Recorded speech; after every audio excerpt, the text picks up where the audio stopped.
He's the world's longest serving death row inmate, and now a court in Japan has just declared him innocent. A pair of blood-spattered trousers in a miso tank and an allegedly forced confession helped send Iwao Hakamada to death row in the 1960s. Now, more than 5 decades later, the world's longest-serving death row prisoner has been declared innocent.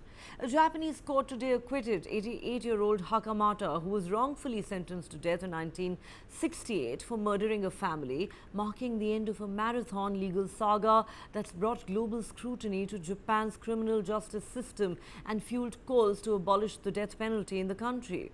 The judge ruled that the blood-stained clothing which was used to convict Hakamada was planted long after the murders. The judge stated the court cannot accept the fact that the bloodstain would remain reddish if it had been soaked in miso for more than a year. The bloodstains were processed and hidden in the tank by the investigating authorities after a considerable period of time since the incident. Mr. Hakamada cannot be considered the criminal.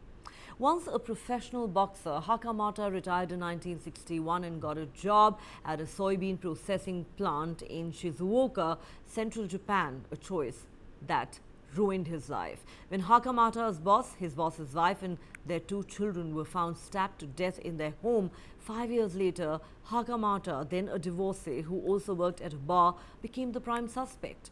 After days of relentless questioning, Hakamada initially admitted to the charges against him, but later changed his plea, arguing that the police had actually forced him to confess by beating and threatening him. He was sentenced to death in a 2-1 decision by judges, despite repeatedly alleging that the police had fabricated evidence.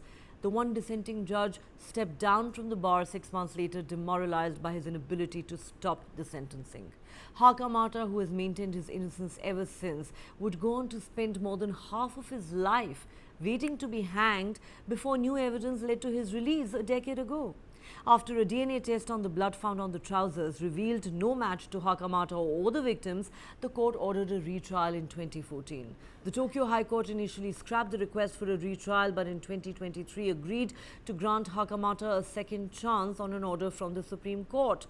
Hakamada's lawyer has termed the ruling groundbreaking, but added 58 years was too long.